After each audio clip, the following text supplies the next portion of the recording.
ouais là comme quoi c'est dit pour lui hati malamo aya hati malamo comme dit la femme ah ata kuna bla uya wa monoto black buma shimana nka o la femme esi akum jaba kuyala esi akum ya kuya o gbajo gbo kwa me osusu gbogbo wa na mo de party e be ya no chere enye tu gbodo gbogbo ma no ti ma gbo chi o onyal ke nyon be do on to fe na ro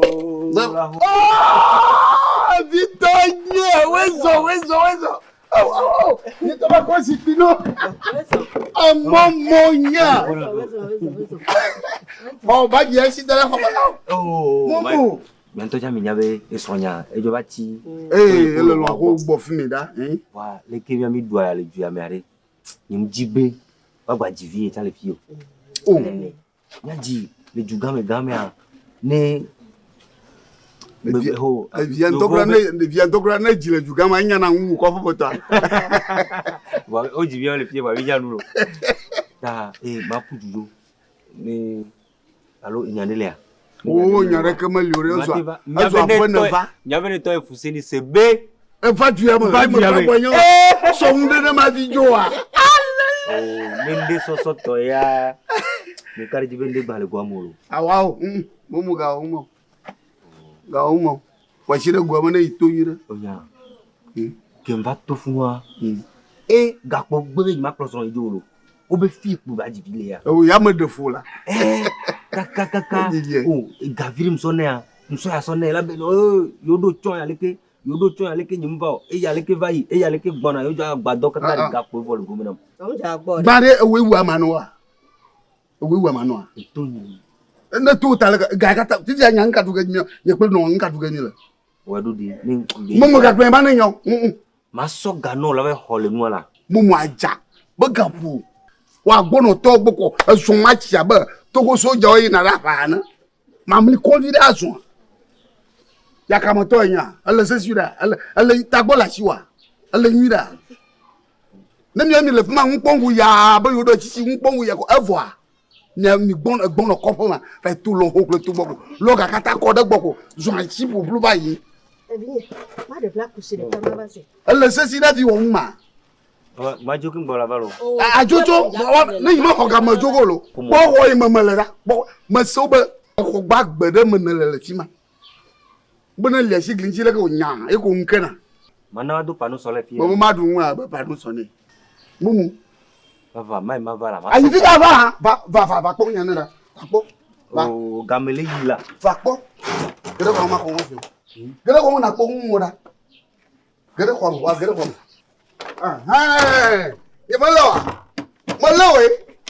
Na ma khafa na gbo mo to ga ya mo. Malo. So, a guy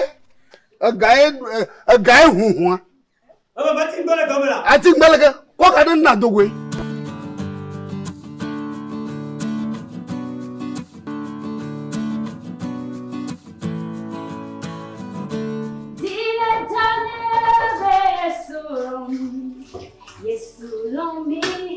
Yes, me.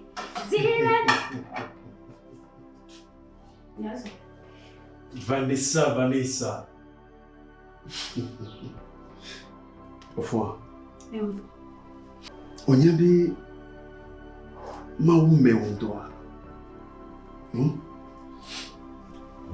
Onya pokpo ale bebe.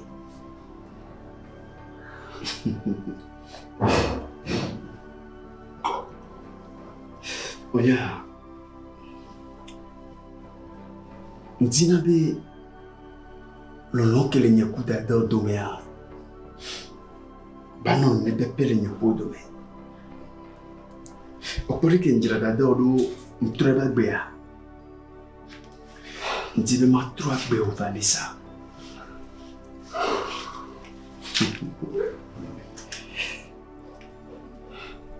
Vanessa. Opo, ne enigma ahwe olitia. Ma pleno Vanessa. E ma pleno. Ma doli agbe no Vanessa. Voi ma o de capé pour Vanessa. De capé.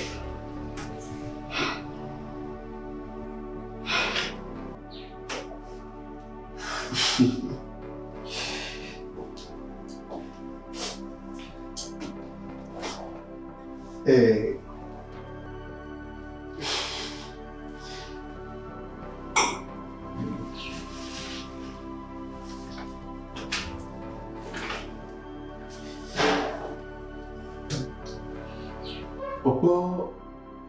egahomabia etrozuto msianu kojibe asowa towe orepo asirike mbrenawa ya nkwanyinde topo nunkwa hwe ehu ndi pepe koja ose abanisa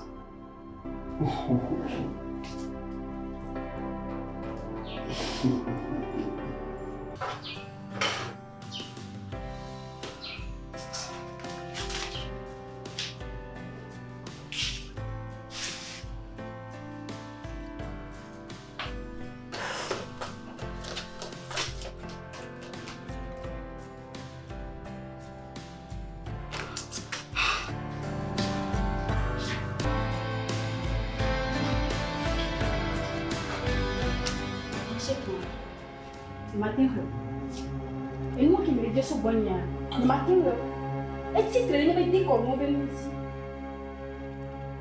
Ni mi badon pour n'avoir donné un camarade de d'adani, ni bela le tukara va miam. Ni tukara de dos, et la bana comme ya sana kaka. Et ça nous dit pour nani, mi dati ne ma vo.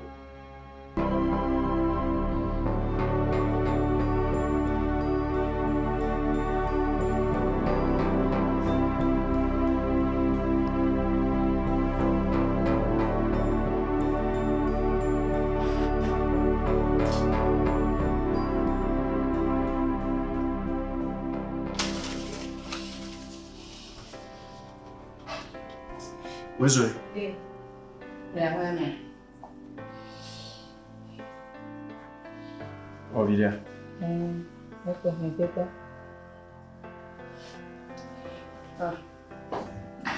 Anaje? Ndio ile sasa ile. Karibu. Voke tu no be ni wabwela yo ni tomata koko ya.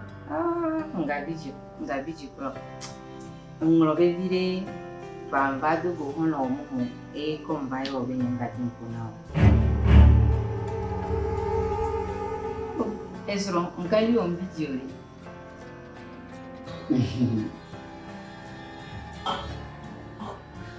Lewa hizo dupe ajimbe de nyamba.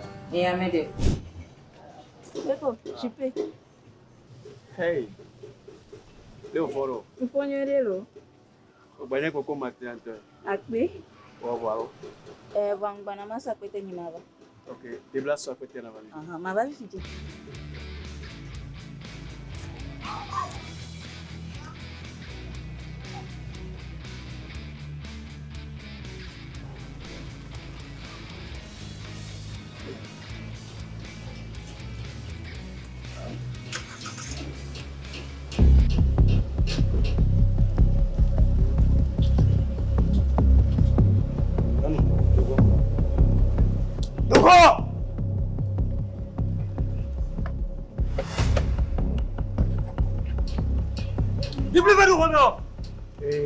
Kaje jeble waro e ko mnore jeble we allo si lo be humla siwa wa gbangolo be bi na nko ti o polo e hu wan play na mo pata pata no be ma gba ho hu wa chala si o play ko wala te play kuna nya haba me be nu ka ole o e so te lo be humle siwa o mje be humle nya to si ke gbo kokko to e ba dare a ni kokko so wa kwele gbo ale ndo kusuji e ti kokko e aso ti on ba dele ko jore leke belle ye mpone jile azavi ke nyefi mi nyemari o tele ko dia e na mo ngbale je simo la no nu ason to kusu jibale ye nkoko e e na mo ngbale je simo momo bule bule na o wan poti o e gbogbo tati ko nyu ya na poti wa ko yen fi pa ko yen fi emle gbo no o ya di o so di keke ba ko me o se me ya no baba ko ya ji zikoto e o baba ko ya ji na kulo no nu ya be ma ko ko ya da daro do me na wa gbedo ti o we apedo ti ye et tu n'as pas déjà coupé de moi. Oui.